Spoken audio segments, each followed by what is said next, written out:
തലമുറകൾ അതിനിടയിൽ കടന്നുപോയി. ശക്രള ബാവ കാലം ചെയ്ത് മട്ടാഞ്ചേരിയിൽ വെച്ച് കാലം ചെയ്തു, കണ്ടനാട് പള്ളിയിൽ അടക്കപ്പെട്ടു.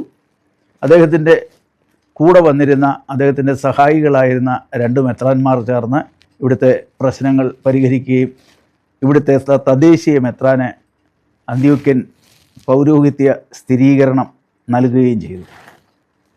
അങ്ങനെയാണ് മലങ്കരയിൽ ആദ്യമായിട്ട് ദീവന്നാസിയോസ് എന്ന പേരിൽ ഒരു മെത്രാപ്പൊലീത്ത വാഴിക്കപ്പെടുന്നത്.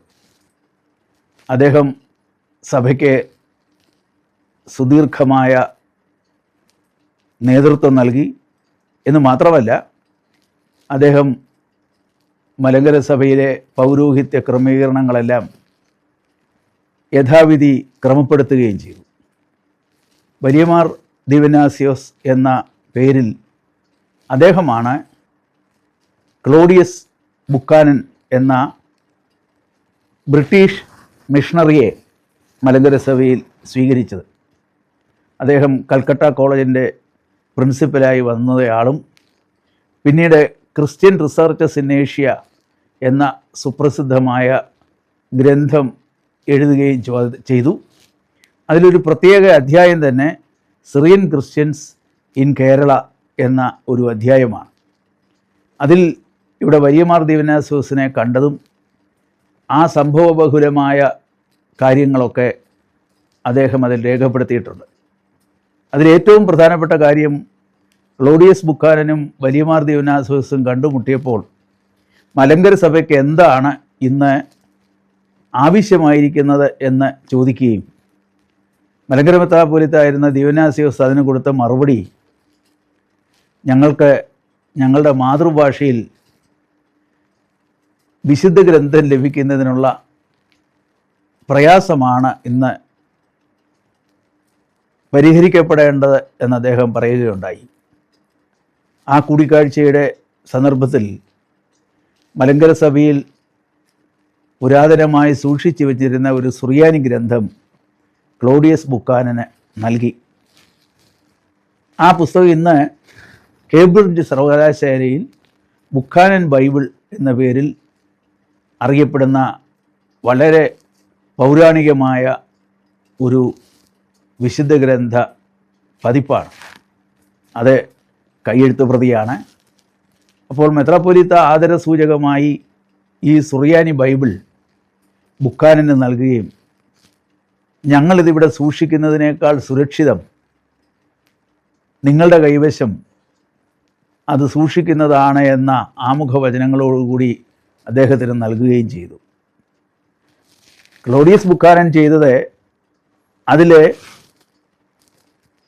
4 സുവിശേഷങ്ങൾ മലയാളത്തിലേക്ക് കായംകുളം പീലിപ്പോസ് റമ്പാൻ പരിഭാഷപ്പെടുത്തിയിരുന്നതും എന്നാൽ അത് പ്രിൻ്റ് ചെയ്തിട്ടില്ലാത്തതുമായ ആ സുവിശേഷങ്ങൾ ബോംബെ കൊറിയർ പ്രസ്സിൽ പ്രിൻ്റ് ചെയ്ത് മലങ്കര സഭയിൽ വിതരണം ചെയ്യുന്നതിനായി തയ്യാറാക്കി നൽകി എന്നുള്ളതുമാണ്. അന്നത്തെ പശ്ചാത്തലത്തിൽ ഭാഷാപരമായ പരിമിതികൾ അതിലുണ്ട്.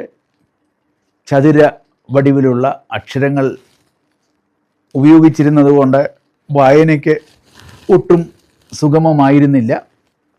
എന്നിരുന്നാൽ പോലും മലയാള സുവിശേഷങ്ങളുടെ ആദ്യ പതിപ്പ് എന്നുള്ള നിലയിൽ ക്ലോഡിയസ് ബുക്കാനൻ്റെ സംഭാവനയും നമുക്ക് മറക്കുവാൻ സാധിക്കുകയില്ല.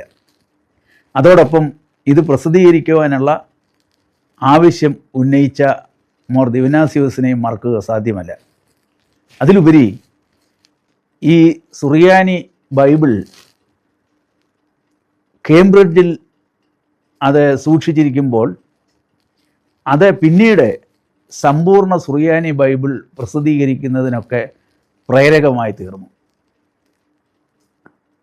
ഡോക്ടർ സാമുവൽ ലീ എന്ന ഒരു സുറിയാനി പണ്ഡിതൻ സുറിയാനി ഭാഷയിൽ തന്നെ ഈ ബൈബിൾ പ്രസിദ്ധീകരിക്കുവാൻ മുൻകൈയെടുക്കുകയും ഇംഗ്ലണ്ടിൽ നിന്ന് ആ പതിപ്പ് ഇറക്കുകയും ചെയ്തു. അതിൽ ഉപയോഗിച്ചിരുന്ന സ്ക്രിപ്റ്റ് സുറിയാനി ക്രിസ്ത്യാനികൾ അതായത് അന്ത്യോക്യൻ പാരമ്പര്യം പുലരുന്ന സുറിയാനി ക്രിസ്ത്യാനികൾ ഉപയോഗിച്ചിരുന്ന സുറിയാനി ലിപികളാണ് എന്ന് മാത്രവുമല്ല, അതിലെ ഓരോ അധ്യായം വരുമ്പോഴും അത് സുറിയാനി ക്രിസ്ത്യാനികളുടെ ആണ്ടടക്കമുള്ള ആരാധനകളിൽ എവിടെയൊക്കെയാണ് വായിക്കേണ്ടതെന്നുള്ള റൂബ്രിക്സ് അല്ലെങ്കിൽ സൂചകങ്ങൾ കൊടുത്തിട്ടുണ്ട്.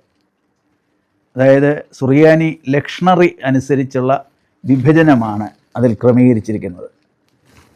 അതിൽ തലക്കെട്ട് കൊടുത്തിരിക്കുന്ന ഭാഗങ്ങളിലൊക്കെ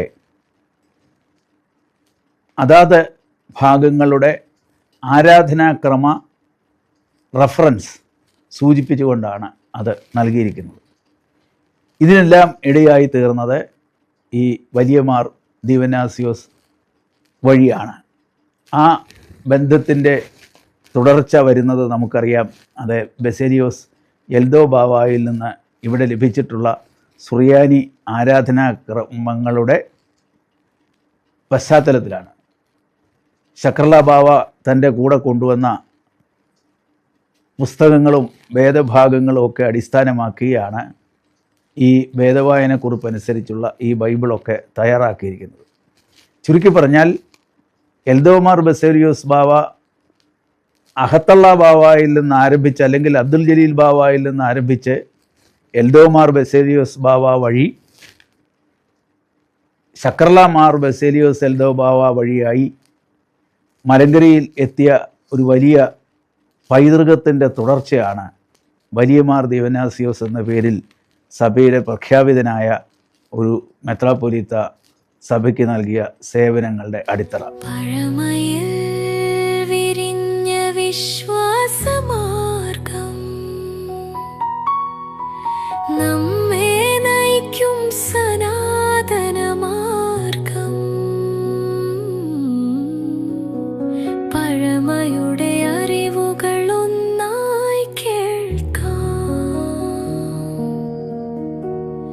പൈതൃക വഴിയിൽ ഒന്നിച്ച് നീങ്ങാം. ഇന്നലകളെ തൊട്ട് നാളെയെ കാണാൻ